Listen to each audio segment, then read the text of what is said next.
உயிர் இயற்கைன்னு பாரதிதாசன் சொல்லலையா? என்ன தவறு நீங்க காதல்ல சொல்றீங்க? ஓடி போய் போலீஸ் ஸ்டேஷனுக்கு போறாங்க, இல்ல தற்கொலை பண்ணிக்கிறாங்க. எல்லா காதல்களும் அல்ல. அது காதலிலே குறைகள் இருக்கலாம். இப்போ நட்பு ரொம்ப நல்ல விஷயம்தான்.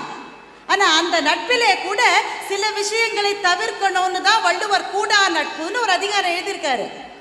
நீங்க அதுக்காக நட்பே கூடாதுன்னு அதுக்கு பொழிப்புரை போட முடியுமோ? முடியாது. அது மாதிரிதான் காதலிலே சில தவறுகள் வரலாம். காதலே தவறானது அல்ல. நான் உண்மையிலே சொல்லுகின்றேன், இன்றைக்கு தமிழ்நாட்டிலே இருக்கிற இளைஞர்களுடைய தலையாய பிரச்சனை என்னன்னா, செல்ஃப் கான்பிடன்ஸ், செல்ஃப் எஸ்டீம் கிடையாது. நான் அழகான தோற்றம் இல்லை, எனக்கு நல்ல உடைகள் இல்லை, பணக்கார குடும்பத்தில் நான் பிறக்கல, நான் செவப்பா இல்லை, இங்கிலீஷ் பேச தெரியல, 1008 காம்ப்ளெக்ஸ். இப்படி இருக்கிற ஒரு இளைஞன் மீது ஒரு பரிசுத்தமான நேசத்தை ஒரு பெண் வைத்து விட்டால் அடுத்த நிமிஷம் காத்துல ஏறி விண்ண சாடுறான் அவன். நாமுத்துக்குமார் ஒரு கவிதை எழுதினார், அது பின்னாடி சினிமா பாட்டா கூட ஆச்சு. என்ன அழகான கவிதை! காதலித்தால் கவிதை வரும் என்பது அல்ல, காதல் என்ற கவிதை ஒரு மனிதனை கூட கவிஞனாக உயர்த்திவிடும். அவள் அப்படி ஒன்றும் அழகில்லை, அதனால் ஒன்றும் குறைவில்லை. அவ சாதாரணமான பொண்ணுதான். ஆனா காதல் என்கிற சக்தி அவர்களுக்குள்ளே வருகிற போது அவ ஐஸ்வர்யா ராயை விட அழகாயிராளே. எப்படி அது? ஏனென்றால் எல்லா இடைவெளிகளையும் இட்டு நிரப்பக்கூடிய சக்தி காதலுக்கு மாத்திரம்தான் இருக்கு.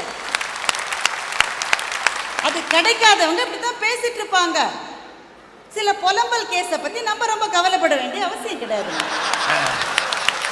அவள் அதிகம் ஒன்றும் படிக்கவில்லை, அவளை படித்தேன் முடிக்கவில்லை. அவள் ஸ்பூனில் சாப்பிடும் வழக்கம் இல்லை, அவள் விரல்கள் தொட்ட தட்டுக்கு மரணம் இல்லைன்னு எழுது. இந்த கடவுள் இருக்காரே, இந்த உலகத்துல மனிதனை கடவுள் ஏன் படைத்தார்? இந்த உலகம் மலைகள், அருவிகள், கடல், காடு, பறவைகள், மிருகங்கள், இதோட இந்த உலகத்தை முடிச்சிருக்கலாம் இல்லையா? மனுஷனை ஏன் படைச்சாரு கடவுள்? அவர் மனசுக்குள்ள ஒரு வருத்தம், இந்த மிருகங்கள், பறவைகள்லாம் இருக்கு, அது எல்லாமே செல்ஃபிஷா இருக்கு.